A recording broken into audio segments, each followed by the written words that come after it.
Hello कक्षा 8 के विद्यार्थियों। विषय विज्ञान में हम अभी अध्याय पढ़ रहे हैं बल और दाब।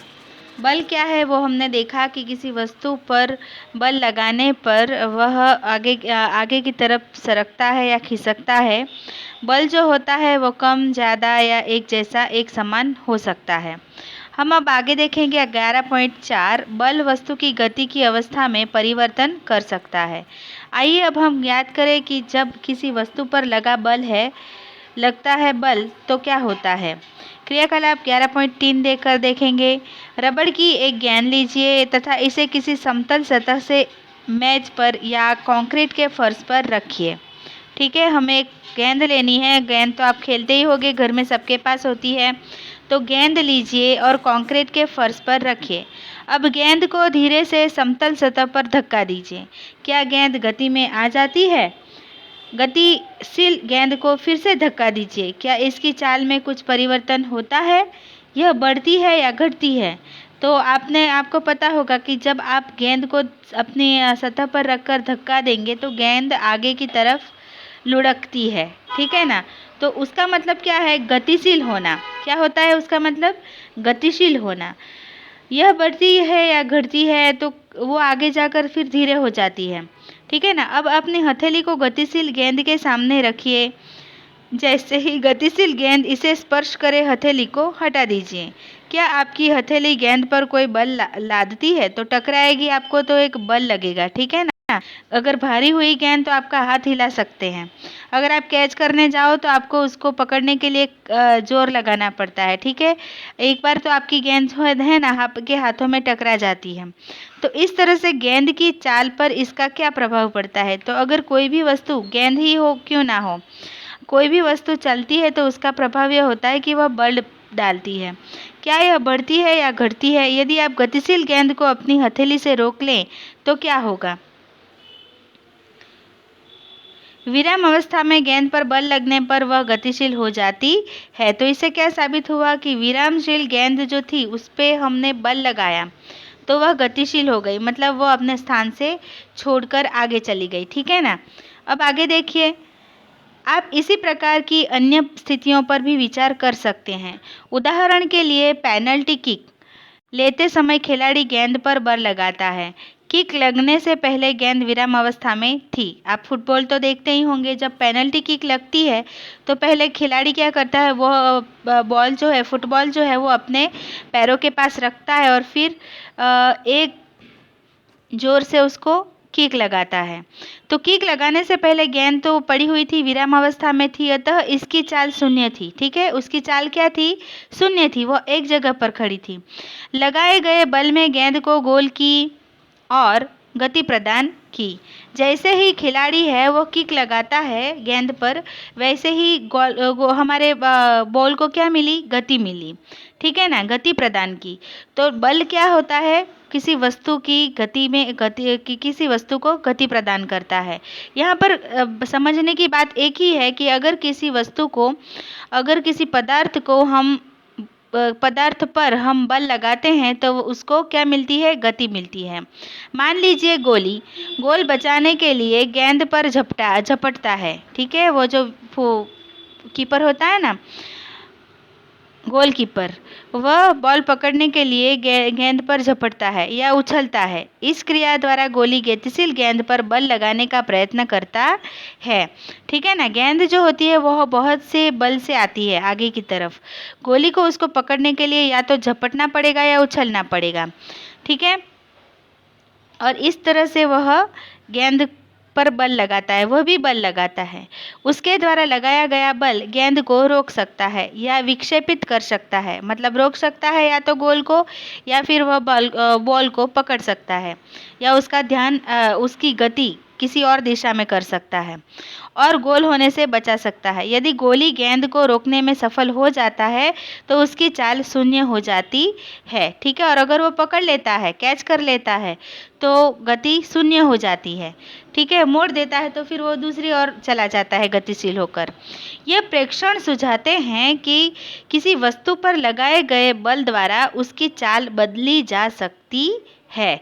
तो यहाँ पर क्या हमने साबित क्या हुआ कि किसी वस्तु पर लगाए गए बल द्वारा उसकी चाल बदली जा सकती है। या तो हम उसे रोक सकते हैं, या फिर उसकी दिशा बदल सकते हैं, या फिर उसे धीमा कर सकते हैं। यदि लगाया गया बल गति की दिशा में हो तो वस्तु की चाल बढ़ जाती है। यदि बल वस्तु की गति की दिशा के विपरीत दिशा में लगाया जाए तो वस्तु की चाल कम हो जाती है। मतलब गेंद जो है, पहले हम उसे फेंकते हैं, ठीक है, तो उसकी गति बढ़ जाती है, लेकिन आगे चलकर हम उसे रोकते हैं तो उसकी दिशा कम हो जाती है। मैंने बच्चों को एक दूसरे से रबड़ के टायर या किसी घेरे को धकेलकर तेज चलाने को होड़ लगाते देखा है। ठीक है, पहले के ज़माने में जब बच्चों के पास कंप्यूटर या फिर ऐसा कुछ गेम नहीं थे तो वो बहुत सारी प्रवृत्तियां करते थे, कुछ ना कुछ खेलते थे, क्योंकि पहले के हम जब छोटे थे तब इतने सारे खिलौने भी नहीं मिल पाते थे, या फिर हमारे पापा मम्मी के पास इतने पैसे नहीं होते थे, तो हम ऐसे ही कुछ घर की चीज़ों से खेलते थे। मैं भी ऐसा खेलती थी। मेरे पापा का बुलेट था और मैं पूरे दिन, उनका वो टायर था ना, वो ले आते थे और पूरे दिन इस तरह से कहीं कहीं कहाँ कहाँ घूम के आती थी, मज़ा आता था। आप भी कभी खेलिएगा अगर पापा का टायर आपको मिल जाए, या फिर पुराना ले लीजिए कहीं से।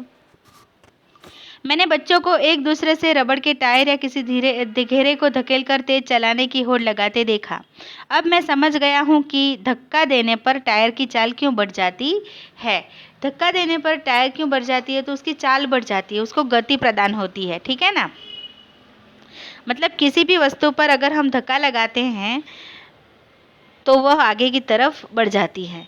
टायर को तेज गति से चलाने के लिए इसे लगातार धक्का लगाना पड़ता है, उसे मारते ही रहना पड़ता है, ठीक है।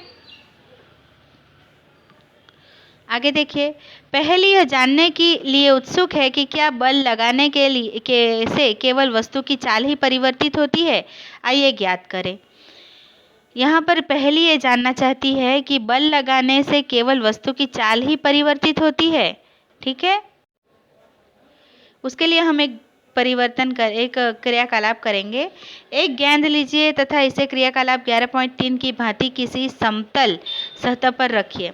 गेंद को धक्का देकर चलाइए। अब चित्र 11.8 में दर्शाए गए अनुसार इसको रास्ते में एक पैमाना रखिए। उसके रास्ते में एक पैमाना रखना है। सबसे पहले क्या करना है, हमें एक समतल सतह पर हमें रखना है गेंद को धक्का देकर हमें उसको आगे की तरफ चलाना है। अब क्या करना है, अब चित्र 11.8 में दर्शाए 11.8 यहाँ पर इस तरह से उसके रास्ते में, मतलब गेंद के रास्ते में हमें क्या रखना है, एक पैमाना रख देना है। उससे क्या होगा, ऐसा करने से आप गतिशील गेंद पर एक बल लगाएंगे, ठीक है ना। आपको पैमाना है वो सही ढंग से पकड़ना पड़ेगा, वरना बॉल जो होती है वो बल से आती है आगे की तरफ, तो आपका पैमाना गिर जाता है, आपका हाथ हिल जाता है। तो आपको एक बल लगाकर उस पैमाने को पकड़ना पड़ेगा। मतलब आपने बल लगाया, क्या पैमाने से टकराने पश्चात गेंद उसी दिशा में गति करती रहती है? नहीं, या वो दिशा बदल लेगी, ठीक है ना। इस क्रियाकलाप को दोहराइए तथा प्रत्येक बार पैमाने को उसी प्रकार रखें कि गतिशील गेंद के पथ से पहले से भिन्न कोण बनाएं। प्रत्येक स्थिति में पैमाने से टकराने के पश्चात गेंद की गति की दिशा में के बारे में आप प्रेक्षण नोट कीजिए। यहाँ पर देखिए, जब हम गति से बॉल को फेंकते हैं आगे की तरफ और उसके रास्ते में एक पैमाना रखते हैं, ठीक है, तो क्या होता है, बॉल इधर से आती है और एक कोण बनाकर वापस उसी दिशा में, मतलब कोण बना के दूसरी दिशा में मुड़ जाती है, मतलब दिशा बदल लेती है। क्या करती है? दिशा बदल लेती है। किसी समतल सतह पर गेंद को धक्का देकर गतिशील करना। गेंद को रास्ते में रखे पैमाने से टकराने के पश्चात गेंद की गति की दिशा देखिए कैसे बदल गई। इधर से गेंद आई और उसने पैमाने से टकराकर अपनी दिशा बदल ली और एक कोना बना दिया, ठीक है। और आप बार बार इस तरह से आप प्रयोग करके यह देख सकते हो कि आपकी जो गेंद है वो कितने कोने बनाती है। अब कुछ और उदाहरणों पर विचार करते हैं। वॉलीबॉल के खेल में खिलाड़ी प्रायः विजयी चाल बनाने के लिए गतिशील गेंद को धकेलकर अपनी टीम के साथियों के पास पहुंचा देता है। वो तो ठीक है ना, किक लगाता है और अपने देश के जो खिलाड़ी होते हैं उनके पास बॉल पास करता है। पास करते करते वो कहाँ पर जाते हैं, वो नेट के पास, अपनी नेट के पास जाते हैं और फिर उसमें बॉल को किक लगाकर उसमें डालने की कोशिश करते हैं। फुटबॉल के बारे में तो हमें पता है। ये तो वॉलीबॉल है, वॉलीबॉल है। ठीक है, चलिए। कभी कभी जोर से प्रहार करके गेंद को मैदान के दूसरी ओर पहुंचा दिया जाता है। क्रिकेट में बल्लेबाज बल्ले से गेंद पर बल लगाकर अपना शॉट खेलते हैं। क्या वो 6 या 4 लगाने की कोशिश करते हैं या फिर 1-2 निकालने की कोशिश करते हैं? क्या इन स्थितियों में गेंद की गति की दिशा में कोई परिवर्तन होता है? इन सभी उदाहरणों में बल लगने के कारण गतिशील गेंद की चाल तथा दिशा बदल जाती है। क्या आप इस प्रकार के कुछ और उदाहरण प्रस्तुत कर सकते हैं? किसी वस्तु की चाल अथवा उसकी गति की दिशा अथवा दोनों में होने वाले परिवर्तन को इसकी गति की अवस्था में परिवर्तन द्वारा व्यक्त किया जाता है। अतः बल द्वारा किसी वस्तु की गति की अवस्था में परिवर्तन लाया जा सकता है। ठीक है, यहाँ पर हमने क्या साबित किया कि किसी गति की अवस्था में परिवर्तन द्वारा व्यक्त किया जाता है। मतलब किसी वस्तु की चाल है, उसकी गति की दिशा अथवा दोनों में ही होने वाले परिवर्तन को हम कैसे गति की अवस्था में परिवर्तन व्यक्त कर सकते हैं? कैसे? उसकी दिशा में क्या डाल के? अवरोध डाल के। ठीक है ना?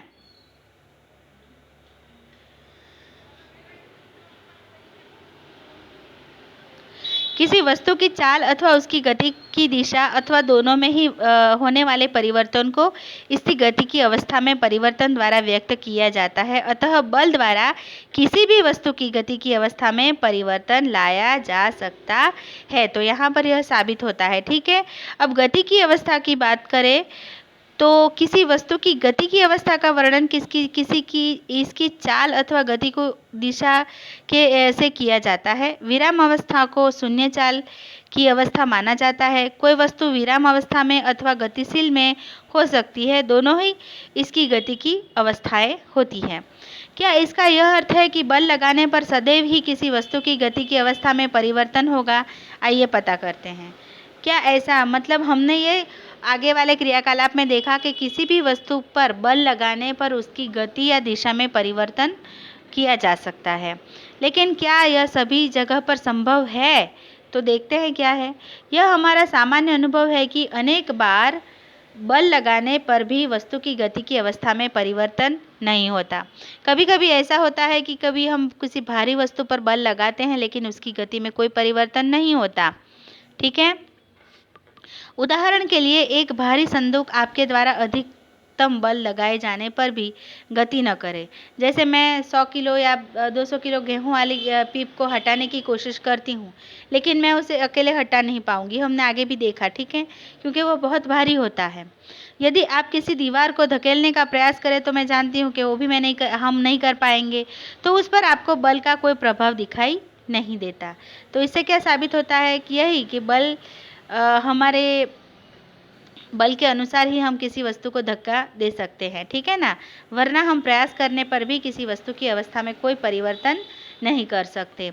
हमारा वीडियो आज के लिए यहीं पर है, ख़त्म कर रही हूँ। कल हम आगे देखेंगे।